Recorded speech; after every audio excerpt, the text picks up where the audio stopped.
Gente, uma das maiores mentiras que nós contamos para nós mesmos depois de um término, né? Depois que a gente perde alguém, é essa: eu sinto falta de fulano. Talvez isso vá te irritar aqui, né, nos próximos minutos, porque tem uma possibilidade que é meio desconfortável para a gente pensar, porque talvez você não sinta falta dele ou dela. Talvez você sinta falta de quem você era quando estava com aquela pessoa. E as duas coisas, elas parecem iguais, mas elas podem mudar completamente o rumo da sua vida, porque se você está procurando uma pessoa, você vai continuar olhando lá para trás. Mas se você está procurando uma parte perdida de você mesma, aí o caminho é outro. E tem uma situação que eu observo bastante, que é, por exemplo, a relação acabou, né? Já acabou, já tem meses, às vezes tem até anos, e a pessoa já sabe, até racionalmente, ela sabe que ela não quer voltar, né? Ela reconheceu os problemas, tudo, ela entendeu que não era saudável, ela já aceitou que ela não era feliz. Mas ela continua presa, continua pensando, continua comparando, continua lembrando aquilo, continua vindo, ela continua sentindo uma saudade que, sabe, que não faz muito sentido. E aí ela conclui: ah, deve ser amor, né? Tinha sentimento ali, tinha muito sentimento, eu devo amar ainda. Só que nem sempre é. E tem uma pergunta interessante, gente, da gente fazer aqui, que é: o que exatamente eu perdi quando aquela relação terminou? Foi a pessoa mesmo? Ou foi outra coisa? Será que foi a pessoa ou foi a sensação de pertencimento? Será que foi a pessoa mesmo ou foi a identidade que eu construí naquela época da minha vida? Será que eu perdi mesmo aquela pessoa? Que eu sinto falta mesmo daquela pessoa? Ou daquela versão minha que ainda acreditava naquele futuro, que tinha esperança, que tinha aquele brilho nos olhos? Então, gente, muitas vezes a gente não está sofrendo pelo fim da relação, mas a gente está sofrendo pelo colapso de uma identidade, pelo luto de uma identidade, pela quebra de uma identidade. Isso é muito mais difícil da gente perceber, porque as pessoas, elas podem ir e vir, e algumas versões da gente também. E o Jung, ele dizia que uma das tarefas mais difíceis da nossa vida adulta é abandonar quem nós acreditávamos que nós seríamos, e talvez seja exatamente isso que esteja doendo para você. Não a ausência daquela pessoa, mas a ausência da mulher que existia naquele capítulo da sua vida. Então, talvez você não sinta falta dele exatamente. Talvez você sinta falta daquela mulher que acreditava que finalmente estava sendo escolhida, amada. Talvez você sinta falta da mulher que tinha planos, né, que fazia as contas ali, imaginando viagens, que escolhia nomes de filhos até, e que acreditava de repente que a vida seguiria ali uma determinada direção, enfim. Porque quando uma relação termina, gente, não é só um vínculo, né, que morre, que acaba. Muitas vezes um futuro inteiro morre junto. Aquela possibilidade de futuro. E aqui tem uma armadilha que ela é meio perigosa, porque a gente pode confundir essas duas dores. E a gente começa a procurar na pessoa algo que na verdade pertence à nossa própria história. Então é por isso que algumas mulheres, elas ficam ali anos e anos emocionalmente ligadas a alguém, mas talvez não exatamente porque ainda amem aquela pessoa, mas porque transformaram, né, a imagem daquela pessoa, a lembrança daquela pessoa, num portal para uma versão perdida dela mesma.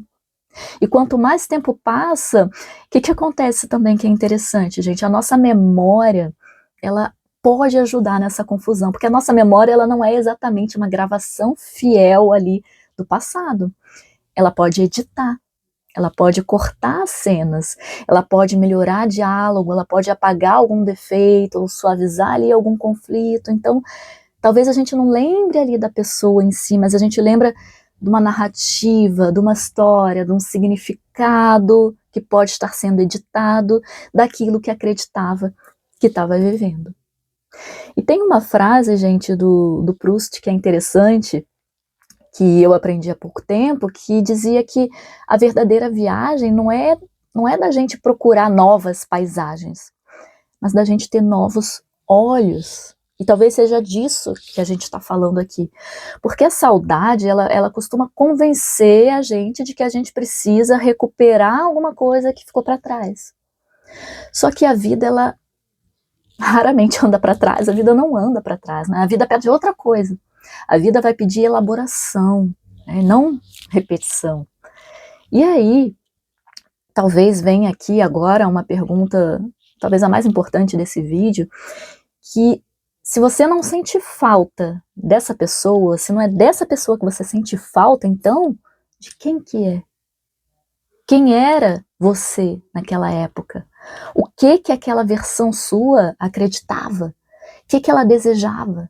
O que ela ainda não tinha perdido ali? O que ela ainda não tinha aprendido ali? O que ela ainda não tinha se tornado? Porque aqui eu tenho uma suspeita. Talvez a sua alma não esteja tentando voltar.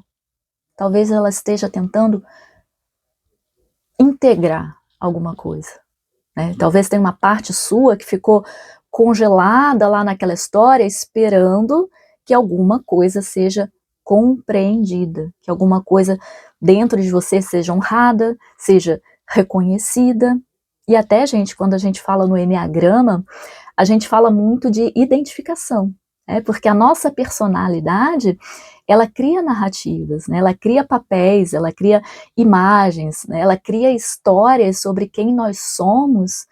E o que acontece? Nós sofremos profundamente quando essas histórias, essas narrativas que a gente conta, elas vão por água abaixo.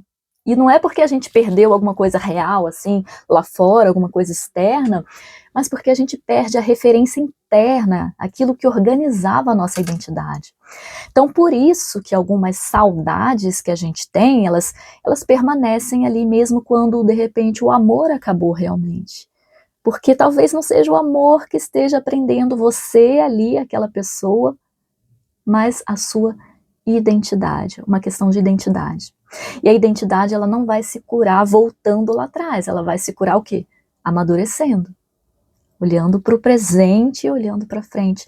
Então eu queria deixar aqui uma pergunta, gente, e é uma pergunta para você escrever, tá? Para não responder mentalmente assim rápido, escreve, porque é um outro processo, confia. Então, claro, né, se você sentir no coração que deve fazer e tudo, né, não estou impondo nada para ninguém, mas se você puder, pega um papel, né, depois desse vídeo e completa a seguinte frase: talvez eu não sinta falta dele, talvez eu sinta falta daquela mulher que... Se você for homem, claro, você adapta. Mas termina essa frase, escreve ali sem tentar acertar a resposta, sem censura, sem querer parecer evoluída nem nada, só com muita honestidade com você mesma. O que está perdido, né? O que está ali, o que está pedindo cura para você não é o relacionamento, talvez é aquela mulher que estava lá, aquela versão sua, que ficou parada em algum lugar ali, sabe? No meio da estrada, esperando você, opa, me encontra aqui novamente. Então, gente, nem toda saudade é amor. Às vezes é um luto, às vezes é uma identidade, às vezes é um futuro, uma possibilidade de um futuro que não aconteceu e a gente estava apegada àquela ideia. E às vezes também é a nossa alma tentando de alguma forma voltar para casa. Só que essa casa não é lá atrás, é dentro de você. Então, se esse vídeo ele falou com você, me conta aqui nos comentários qual é a versão sua que ainda está pedindo para ser reencontrada, e se você conhece alguém que esteja presa numa saudade, né, numa coisa que não consegue muito explicar, manda esse vídeo, porque talvez ela não precise voltar lá atrás, talvez ela precise se reencontrar. Então fica aqui um beijo para vocês e até o nosso próximo vídeo.